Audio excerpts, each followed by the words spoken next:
Hello, আসসালামু আলাইকুম। শখের খামার ফরিদপুর ইউটিউব চ্যানেল থেকে ছোট্ট একটা শর্ট ভিডিও নিয়ে চলে আসলাম।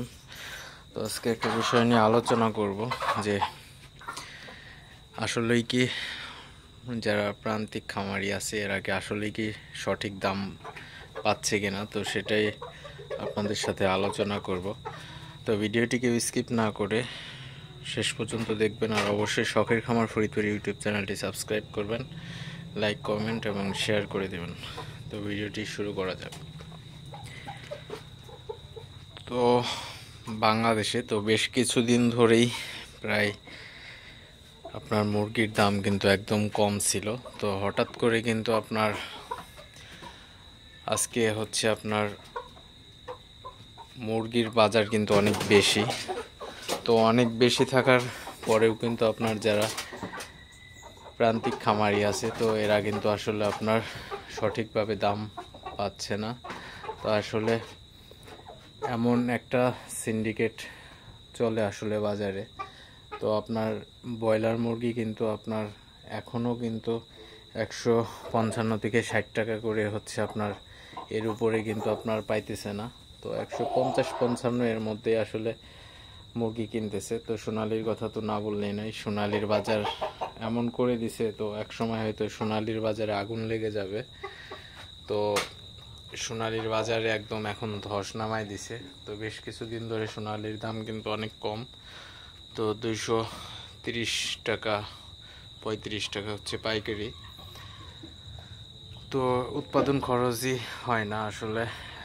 1 কেজি ব্রয়লার মুরগি আপনার উৎপাদন খরচ প্রায় 160 টাকার মতো, 55 থেকে 160 টাকা প্রায় 1 কেজি ব্রয়লার উৎপাদন খরচ।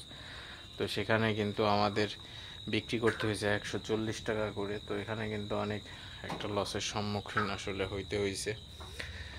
তো সোনালিতেও কিন্তু অবস্থা খারাপ। আমার সোনালি চালানে প্রায় 80,000 টাকা লস গেছে।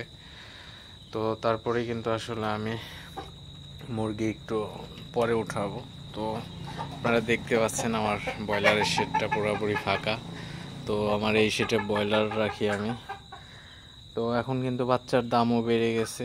তো ফিডের দাম কিন্তু আর কমে নাই।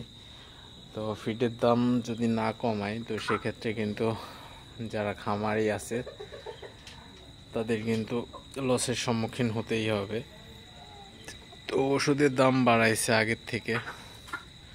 তো বাচ্চার দামও অনেক বেশি। তো সে তুলনায় কিন্তু আপনার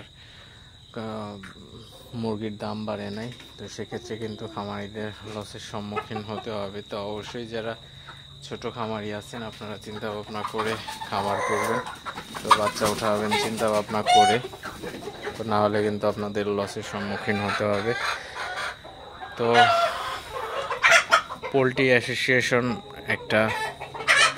তাদের একটা মিটিং করছিল। তো আসলে তাদের 22 তারিখে মিটিংটা হয়েছে। তো 15 দিন আসলে আলটিমেটাম দিছে যে 15 দিনের মধ্যে পোলট্রি ফিডের দাম কমাইতে হবে। তো এর মধ্যে না কমাইলে একটা ব্যবস্থায় আসলে যাবে পোলট্রি অ্যাসোসিয়েশন। তো আপনারা যারা খামারি আছেন বাচ্চাগুলা একটু পরে উঠাইলে আসলে এই আমাদেরই ভালো হবে। তো আজকে আর বেশি কথা বলবো না। তো সবাই ভালো থাকবেন, সুস্থ থাকবেন। শখের খামার ফরিদপুর ইউটিউব চ্যানেলটি অবশ্যই সাবস্ক্রাইব করবেন, লাইক করবেন, কমেন্ট করবেন এবং শেয়ার করে অন্য ভাইদের দেখার সুযোগ করে দিবেন। তো দেখা হবে অন্য কোনো নতুন ভিডিওতে নতুন কোনো তথ্য নিয়ে। সে পর্যন্ত সবাই ভালো থাকবেন, সুস্থ থাকবেন। আল্লাহ হাফেজ।